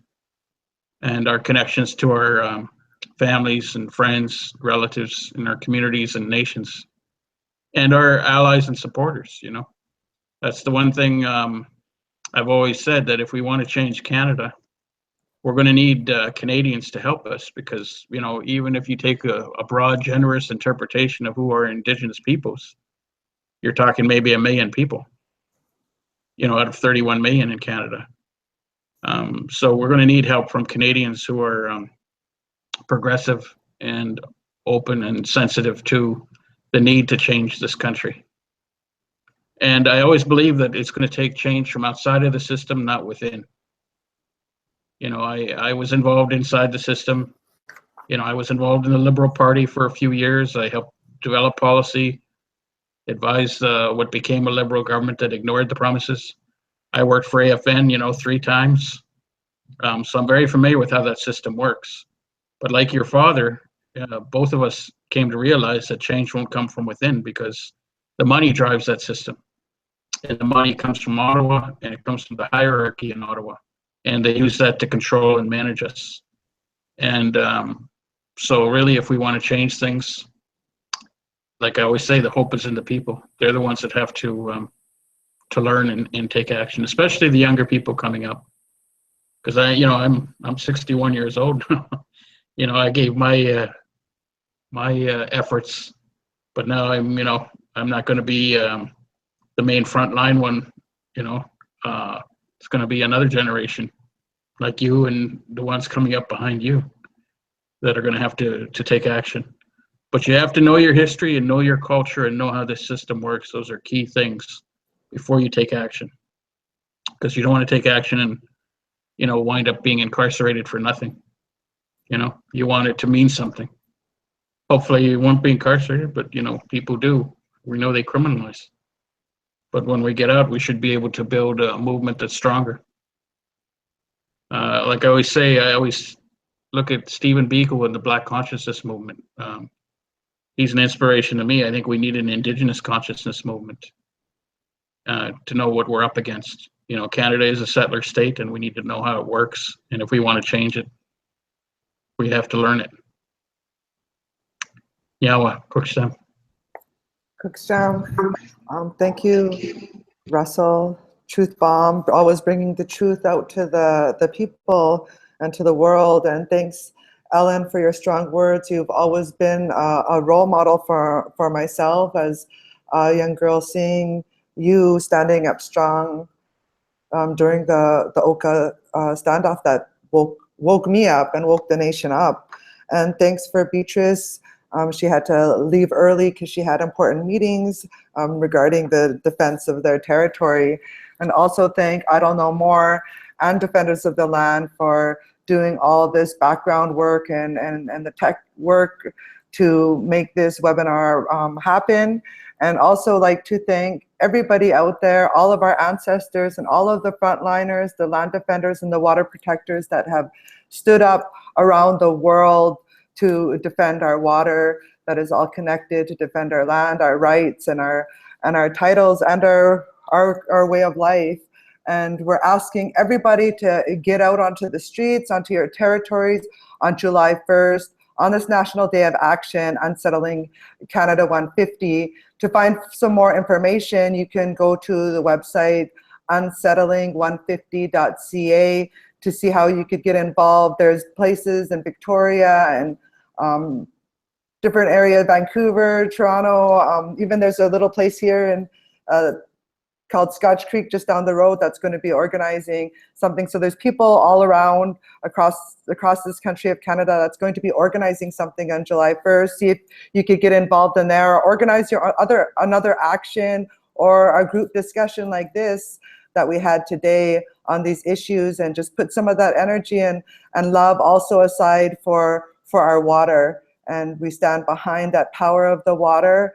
And yeah, we do not wish to celebrate Canada stealing our land. And that's a quote from my father that we'll sign off on. And thank you so much, everybody, and all the viewers that took time to watch this. Please continue to share this with your family and friends and your network, so we continue to educate and be this powerful force to self-determination of Indigenous peoples here in so-called Canada. Thank you.